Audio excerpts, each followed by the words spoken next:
What about going to New York with all that mess up there, the weather that we face? Now we changed what we were going to do. We're going to leave. Normally what we do is we class practice and then leave. I just, the weather is so unpredictable and what's going on. We just said, let's just get out of here in the morning and get up there.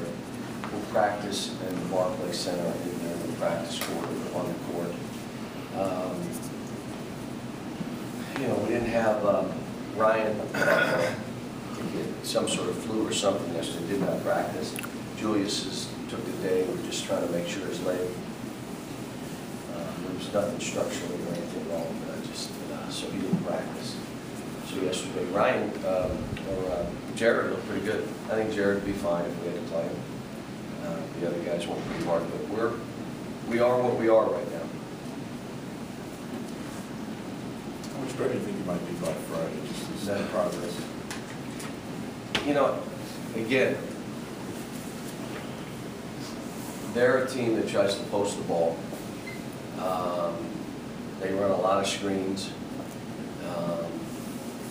They play great position defense. They don't give you a whole lot. They don't turn it over a whole lot. They try to take good shots every time now. They're not going to beat themselves. And we'll see if we're ready to beat a basketball team. I'm just not sure. They're going to have to show me. Haven't done much situational work. Up 8, down 8, up 3, down 3. We just haven't had time to. You could try to have these guys and mush their mind by just trying to go 3.5 hours a day and try to get everything in before you play, Maryland. But we just did. We're not. Our press, they're going to press us some. It's going to look ugly. Just haven't had the time to work on it. You mentioned Jared might play. How much better has he gotten to this point right now? We're all comfortable as a staff. He's got to go in and play minutes and play significant minutes. We're fine. He's not going to be like the guy trying to get 30 points, but he's got some size with him. He's got some toughness with him. He'll make open shots. I think he's dying for an opportunity, which is what you want from a player. So, and watching the tape, John Hood did really well last year. John Hood's trying to just play within himself. There were a couple plays I wish he'd have shot the ball. But it's okay that he didn't. I'm not going to get mad at him for not shooting the ball right now. I just want him getting comfortable playing and not being delusional. This is who I am. Here's how I play. I'm going to go do this. And he's listening to himself.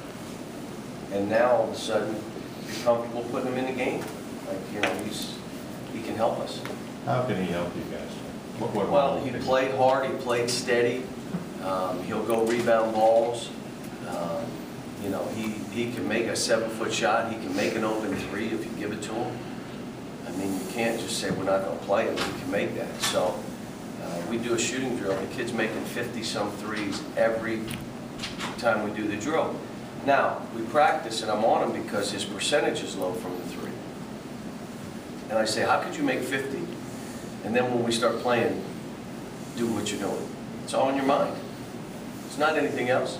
You're capable of it. You just don't think you deserve to do it, or you don't think you're going to do it. We all think you're going to do it. That's what we think. Now, you got to think that way. So, just trying to get him to believe a little bit more in himself. But he's done fine. Coach, can you talk about your friendship with Mark Turgeon and how this game kind of came about? Well, I don't usually like to play friends, and Mark, I coached him when he was at Kansas. So Mark, I remember coming up to a table, we were having breakfast, and Larry Brown had gotten the job, and he just walked up and he said, I'm better than any point guard you have on your team. We didn't know who he was. What's your name? And he was, a confident, who is this 145-pound kid telling us? So we play our first game against Houston. I slam the jam with him, and we get killed. And there was one guy, Coach Dean Smith, called Larry Brown and said, you need to play with that Turgeon kid. Because he was the one that did all the things the way he had to do them, got us into offense, made all the right plays. And it was funny, after the game, Coach Smith played Turgeon. So you know, used to play one-on-one before practice with he and some of the guys, and he's a terrific coach, terrific person. His father, who I've stayed in touch with over the years, sent me 2 days ago all the note cards from UMass that I had sent him back to me to say, boy, you've come a long way from this. So what do you mean, my handwriting or what? But he's one of the guys that, you know, you don't want to play him. Tony Barbies, the Derek Kellogg's, the Josh Pastners. And if you lose to those guys, you're sick, but you're really happy for them. You end up saying, you know what, if I'm going to lose, let me lose to this guy who would really benefit. I think, again, you know, as much as I hated to lose to Indiana, it really helped their program. No question. And Tom and I are friends. So. What do you think of Des Wells being eligible? I'm happy for him. You know, I'm happy. Anytime, you know, I hate it when I see kids being held out. You know, give the benefit of the doubt to the kid. That's if you care about kids. If we're all in this for them, give the benefit of the doubt to the kid. And obviously that's what they must have done. And it probably went up the ladder beyond this, and it probably was president to president. It probably went up there. It doesn't matter. You know, it's good for that kid. It's really good for Maryland. He will make Maryland now legitimately one of those teams because they were good enough. They needed that one guy, and he is that one guy. He's that good. How did those conversations go? I know you, at least, I think, was on campus at one point as he was trying to decide what he wanted to do. No, it was fine. I love the kid. I mean, like I said, I think he was one of the great. You know, when I met him, I was like, wow, is this kid outstanding? So, you know, and again, I'm not worried about us in Maryland. We're worried about that kid, and that kid's being able to play, and that's good for him. And if we're going to make a mistake, make it in leaning toward the kid, not away. And don't worry about the program he's going to. Zero back on what is right for this kid, and if the benefit of the doubt leans toward the kid, let him play. What are some of the things Maryland does that are challenging? Well, they're trying to come down each time and get good shots. They're trying to really post the ball. They do a great job of running screens, and every ball screen ends up in a down screen. Every ball screen means there's a small cross screening for a big. They're trying to get that ball into the post, into the post, into the post. So Kyle has his hands full. Our big guys have their hands full. Like if you think you're just going to play, you're going to get screened first. Or your man's going to screen, and then they're posting your man. So they put you in tough situations, and they execute. So they're going to come down I would imagine the first 5 or 6 times down the floor, the ball's getting posted. It's bang, bang, bang, post the ball. And so we're going to find out where we truly are with post defense. This is why I say you play these kind of games early. I'd rather have had a game or two under our belt before we played it, but the reality of it is, this team is so young, let's learn right away. Here's where we are. Here's where we're not. Don't get crazy. This is where we're going to be all right. You can see it. Here's where we're really awful. Let's shore that up. And I think that's about where we are right now. We truly have no idea. I don't really know, will Ryan play? Will Julius play? I don't know yet. I would say I hope so, but we don't know.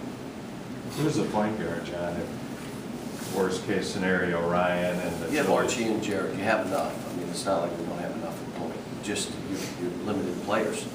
You know, they're starting to get down to numbers. And I don't think in a game like that, with the excitement and the anxiety of the guy, you can't play 40 minutes. So just the numbers game.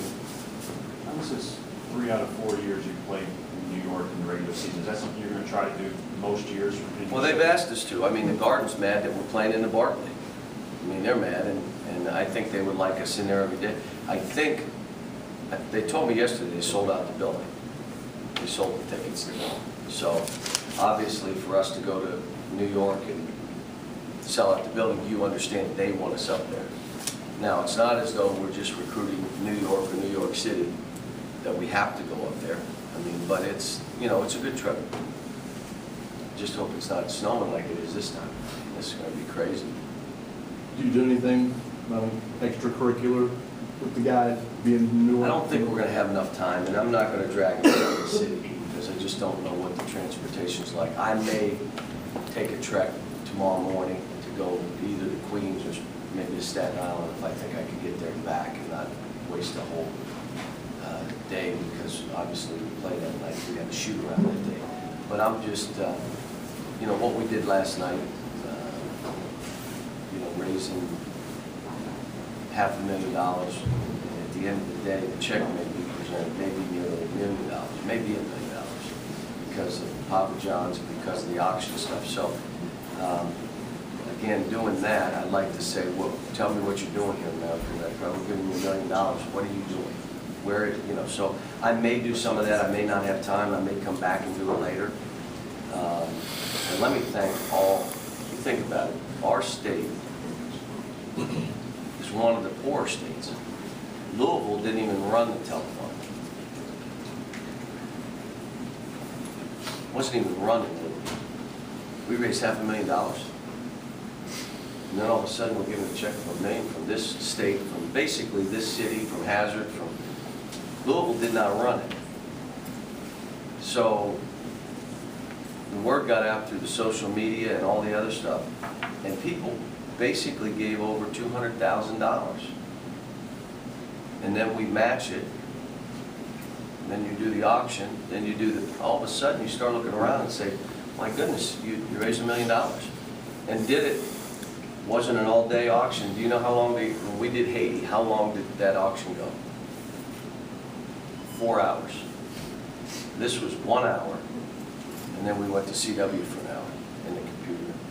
So I just can't thank the people in this state, how they give money, how they give of their time. You know, I say, you know, a suffering man steps out and does something for something else, somebody else. That means something. That means something to me. You know, there were older ladies. I picked up a few phones that were given $25, and you know they could barely afford the $25 that they were giving. You know, you'd hear it, yet they gave it anyway. And the images that you see, and now the snow. I told everybody, we're not rebuilding Queens or Staten Island. You're keeping people alive. You're feeding them, you're housing them, you're giving them shelter, you're giving them clothes, you're giving them medicine, you're giving them water. That's what you're doing, and that's all that we were trying to do. So, it's pretty good though. Our players had fun with it. They weren't sure going in, what the heck is this? But I think by the time they left, they enjoyed it. Last question. What do you think of the election, the result? Wait, who won?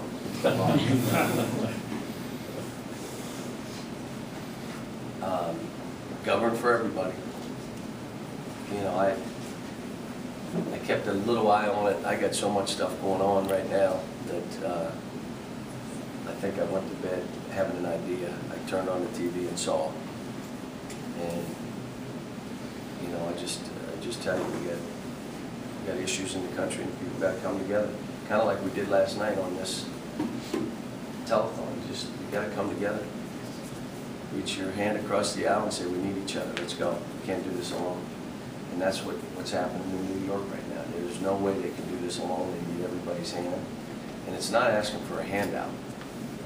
The people hit by this more than any other were the working class, the middle class, because I know on the Jersey Shore, because I vacation down there, those are fishing villages that turned into summer houses. So they were working class people that passed those houses down to their families. My fear is half of them weren't insured because they had no mortgages. You have no mortgage on your house, you don't have to insure it. So hopefully the people did have insurance and they're going to be able to come back and that the government and the state government and FEMA does their thing and get all those people back on their feet. But thank you.